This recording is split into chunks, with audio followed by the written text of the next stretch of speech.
Bumi Nusantara kita merupakan tempat yang unik, tempat yang penuh dengan misteri, legenda dan cerita-cerita dari peradaban lama. Cerita-cerita yang terus-menerus memberikan nafas bagi kehidupan masyarakat kita, menjadi sebuah tuntunan dalam kehidupan. Kearifan lokal dan penghormatan terhadap alam merupakan hal yang selalu dijadikan petua hidup. Namun perkembangan zaman senantiasa mengikis hal-hal seperti ini dan membuat kita lupa betapa pentingnya kearifan lokal ini. Dan berikut merupakan sebuah cerita mengenai Nusantara yang selalu diliputi oleh legenda dan mitosnya, yakni sejarah tentang Sabdo Palon dan Mbah Petruk.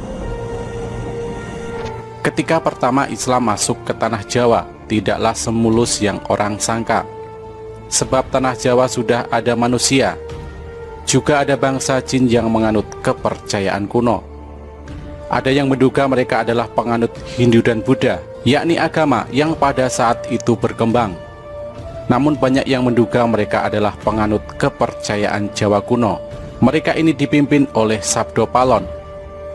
Karena paham mereka yang berbeda, maka ketika Islam masuk disambut dengan peperangan.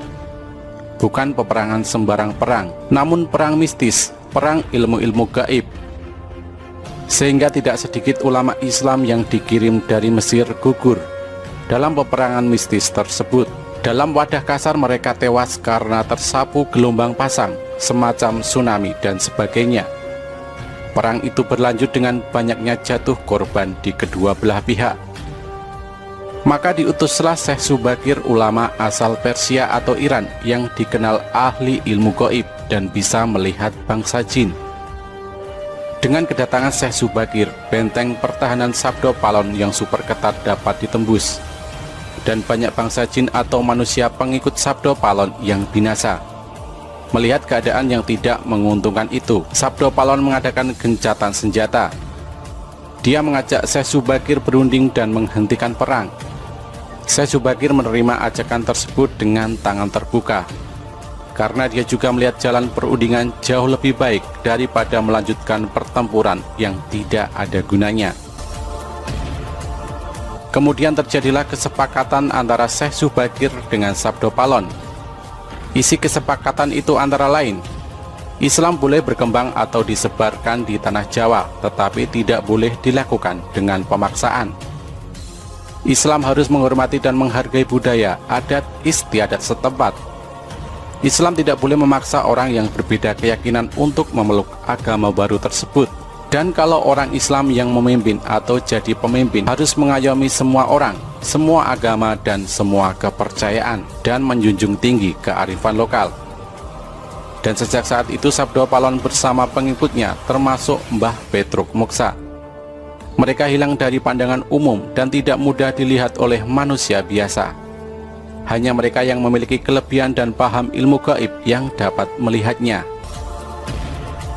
Sebelum menghilang, Sabdo Palon sempat berpesan kepada Syekh Subakir bahwa suatu ketika dia, Sabdo Palon atau pengikutnya Mbah Petruk akan kembali menunjukkan jati dirinya kalau pemimpin negeri ini tidak amanah, tidak mencintai rakyat, hanya berbuat untuk kesenangan dirinya dan kelompoknya saja, sementara membiarkan rakyat dalam kesengsaraan dan penderitaan. Kemunculan Sabdo Palon dan para pengikutnya Mbah Petruk untuk menagih janji, sekaligus mengingatkan agar para pemimpin negeri ini segera sadar, ingat rakyat dan ingat bangsa. Kalau tidak, selain akan banyak lagi bencana yang akan melanda negeri ini, mereka para pemimpin pada gilirannya juga akan menerima bencana. Bahkan bencana yang akan menimpa mereka lebih dahsyat, lebih mengerikan dan menakutkan. Inilah serat Sabdo Palon, penguasa gaib tanah Jawa. Serat yang pertama, Podo siro ngelingono carito ing uni-uni kang kocap ing serat babat-babat nagari Mojopahit nalika duki nguni Sang Abrawijaya Prabu Pansamiya pepanggihan kalian jeng Sunan Kali Sabdo Palon Noyo Genggong Rencangiro.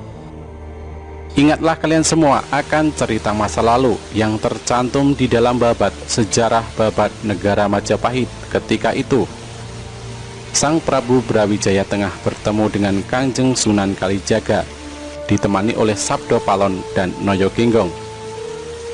Serat yang kedua, Sang A Prabu Brawijaya Sabdaniro Arumanis nuntun dateng Punokawan Sabdo Palon. Paran karsi jenenging sun sapuniki wus ngerasuk agama Rasul. Hehta kakang maniro meluwo agama suci, luweh becik iki agama kang mulya. Sang Prabu Brawijaya berucap dengan lemah lembut, mengharapkan kepada kedua Punokawan atau pengiring dekatnya, tapi Sabdo Palon tetap menolak. Diriku ini sekarang sudah memeluk agama Rasul, yaitu Islam. Wahai kalian kakang berdua, ikutlah memeluk agama suci, lebih baik karena ini agama yang mulia. Serat yang ketiga, Sabdo Palon matur sugal, yen kawula boten arsi ngrasuka agama Islam, wit kula puniki yekti ratuning Dahyang Jawi, momong marang anak putu sagung kang Paranata kang jumeneng ing tanah Jawi wis pinasti sayekti kula pisahan. Sabdo Palon menghaturkan kata-kata agak keras, hamba tidak mau memeluk agama Islam, sebab hamba ini sesungguhnya Rada Dahyang, penguasa gaib tanah Jawa, memelihara kelestarian anak cucu penghuni tanah Jawa, serta semua para raja yang memerintah di tanah Jawa. Sudah menjadi suratan karma, wahai Sang Prabu, kita harus berpisah. Serat yang keempat, kelawan paduka Sang Nata wangsul maring Sunyaruri, mung kula matur petungna ing benjang. Sak pungkur mami yen wus prapta kang wanci jangkep gangsal atus taun wit ing dinten punika, kula gantos agami Gomo Budi kula sebar ing tanah Jawa. Dengan paduka wahai Sang Raja, kembali ke Sunyaruri, alam kosong tapi berisi, alam yang tidak ada tapi ada. Hanya saja saya menghaturkan sebuah pesan agar paduka menghitung. Kelak sepeninggal hamba, apabila sudah datang waktunya, genap 500 tahun mulai hari ini, akan saya ganti agama di Jawa, agama Budi akan saya sebarkan di tanah Jawa. Serat yang kelima, sinten tan purun ngagaya yekti kula rusak sami sun sajakaken, putu kula berkasakan rupi-rupi dereng lega, kang ati yen durung lebur atempur, kula damel pratondo-pratondo tembayan mamihar di Merapi yen wis njebluk mili lahar. Siapa saja yang tidak mau memakai akan saya hancurkan, akan saya berikan kepada cucu saya sebagai tumbal, makhluk halus berwarna-warni. Belum puas hati hamba apabila belum hancur lebur, saya akan membuat pertanda sebagai janji serius saya. Gunung Merapi apabila sudah meletus mengeluarkan lahar. Serat yang keenam, ngidul ngilen Purugiro ngodo banger ingkang warih nggih punika wedal kula wus nyebar agama Budi Merapi. Janji mamai anggegereng jagat satuhu karsanireng, Jawata sadaya gilir gumanti, boten kenging kalamunta kaowahan. Ke arah selatan barat mengalirnya, berbau busuk air laharnya, itulah waktunya. Sudah mulai menyebarkan agama Budi. Merapi janji saya, menggelegar seluruh jagat, kehendak Tuhan, karena segalanya pasti akan berganti, tidak mungkin untuk dirubah lagi. Serat yang ketujuh, sangat-sangat ting sangsara kang tuwu ing tanah Jawi, sinengkalan tahunira lawan sabto ngesti aji upami nyabarang kali, prapteng tengah-tengahing kaline banjir bandang, jeroning ngelepno jalmi kathah sirna manungsa prapteng praloyo. Sangat-sangat sengsara yang hidup di tanah Jawa, perlambang tahun kedatangannya, seandainya menyeberangi sebuah sungai. Ketika masih berada di tengah-tengah, banjir bandang akan datang tiba-tiba. Tinggi air mampu menenggelamkan manusia, banyak manusia sirna karena mati. Sabdo Palon dan Noyo Genggong adalah penuntun gaib yang mewujud. Beliau berdua senantiasa hadir mengiringi raja-raja Jawa zaman Hindu-Buddha. Beliau berdua pergi meninggalkan tanah Jawa semenjak keruntuhan Majapahit pada tahun 1400 Saka atau 1478 Masehi, terkenal dengan Surya Sangkala yang sangat populer di Jawa, yaitu Sirna Ilang Kertaning Bumi. Kalimat Kertaning Bumi diambil dari nama asli Prabu Brawijaya Pamungkas, yaitu Raden Kertabumi. Janji kedatangan beliau berdua diucapkan di Belambangan ketika Majapahit hancur diserang oleh pasukan Demak Bintoro. Prabu Brawijaya meloloskan diri ke arah timur, hendak menyeberang ke Pulau Bali, namun masih bertahan sementara di Belambangan atau Banyuwangi sekarang. Raden Patah, pemimpin Demak Bintoro, merasa bangga telah menghancurkan Majapahit yang dia anggap sebagai negara kafir. Serta-merta setelah mendengar kabar berhasil dikuasainya Majapahit oleh tentara Islam, Raden Patah datang dari Demak ingin melihat langsung keadaan Majapahit yang berhasil dihancurkan. Setelah itu, dengan bangga beliau meneruskan perjalanannya ke pesantren Ampel Denta, hendak mengabarkan keberhasilan tersebut. Namun ternyata Nyi Ageng Ampel, istri almarhum Sunan Ampel, malah mempersalahkannya. Nyai Ageng Ampel mengingatkan bahwa dulu semasa Sunan Ampel masih hidup, beliau pernah berpesan bahwasanya jangan sekali-kali murid-murid beliau ikut campur masalah politik atau malah berani merebut kekuasaan Majapahit. Bahkan Nyai Ageng dengan tegas menambahkan, Raden Patah telah berdosa 3 hal. Dosa yang pertama adalah kepada guru, yaitu melanggar wasiat Sunan Ampel. Dosa yang kedua kepada ayah, karena Prabu Brawijaya adalah ayah kandung dari Raden Patah. Dosa yang ketiga adalah kepada raja, karena raja adalah imam, tidak boleh dilawan tanpa alasan yang benar.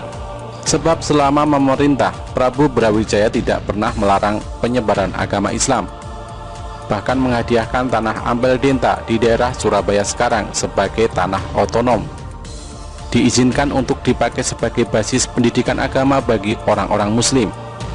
Dengan sangat menyesal, Raden Patah meminta petunjuk bagaimanakah cara untuk menghapus kesalahannya. Nyai Ageng menyarankan agar kedudukan Prabu Brawijaya Pamungkas sebagai raja harus dikembalikan. Namun yang menjadi masalah adalah kemanakah sang Prabu meloloskan diri. Nyai Ageng memperkirakan sang Prabu pasti menuju ke Pulau Bali. Raden Patah berniat menyusul sendiri, namun dicegah Nyai Ageng Ampel. Karena setelah kejadian penyerangan Majapahit oleh tentara Islam terjadi, maka tidak akan ada satupun orang Islam yang akan dipercayai oleh sang Prabu. Tidak Raden Patah, tidak Nyai Ageng Ampel, tidak pula para wali yang lain yang turut serta membantu penyerangan tersebut. Namun hanya ada 2 wali yang mungkin masih beliau percayai. Pertama Syekh Siti Jenar dan kedua Sunan Kalijaga. Karena kedua wali ini terang-terangan menentang penyerangan pasukan Islam ke Majapahit. Karena hubungan Raden Patah tidak begitu baik dengan Syekh Siti Jenar, maka dia meminta pertolongan Sunan Kalijaga untuk melacak keberadaan ramandanya. Dan jika ditemukan, dimohon dengan segala hormat untuk kembali ke Trowulan, ibu kota Majapahit, untuk dikukuhkan lagi sebagai raja. Sunan Kalijaga bersedia membantu. Ditemani beberapa santri, beliau langsung melakukan pencarian ke arah timur. Dan ternyata benar, di Belambangan banyak umbul-umbul pasukan Majapahit serta para prajurit Majapahit yang siap tempur berkumpul di sana. Dan benar pula Prabu Brawijaya masih ada di sana, belum menyeberang ke Pulau Bali. Agak kesulitan, Sunan Kalijaga memohon bertemu dengan sang Prabu. Namun karena sang Prabu tahu betul Sunan Kalijaga yang seringkali beliau panggil Syahid itu menurut pasukan sandi atau intelijen Majapahit, Sunan Kalijaga bersama pengikutnya sama sekali tidak ikut dalam penyerangan ke Majapahit. Maka Sunan Kalijaga dipersilahkan menghadap walau dengan kawalan ketat. Disinilah dialog Serat Sabdo Palon terjadi. Sang Prabu Brawijaya ditemani Sabdo Palon dan Noyo Ginggong dihadap oleh Sunan Kalijaga beserta sesepuh Majapahit yang kebetulan bersama-sama sang Prabu hendak menuju ke Pulau Bali, menyusul beberapa masyarakat Jawa lainnya yang lebih dahulu melarikan diri ke sana. Mendengar penuturan Sunan Kalijaga, sang Prabu luruh hatinya, karena sejatinya sang Prabu kini tengah menggalang kekuatan besar untuk merebut kembali tahta dari tentara Islam. Tidak bisa dibayangkan apabila itu terjadi, karena pendukung sang Prabu Brawijaya masih banyak tersebar di seluruh Nusantara. Pertumpahan darah yang lebih besar pasti akan terjadi. Putra-putra Prabu Brawijaya masih banyak yang berkuasa dan mempunyai kekuatan tentara yang besar, seperti Adipati Handayaningrat IV di Pengging, Lembu Peteng di Madura, Bondan Kejawen ditaruh, dan masih banyak lagi. Sunan Kalijaga meminta agar pertikaian dihentikan, dan sudilah kiranya sang Prabu kembali memegang tampuk pemerintahan.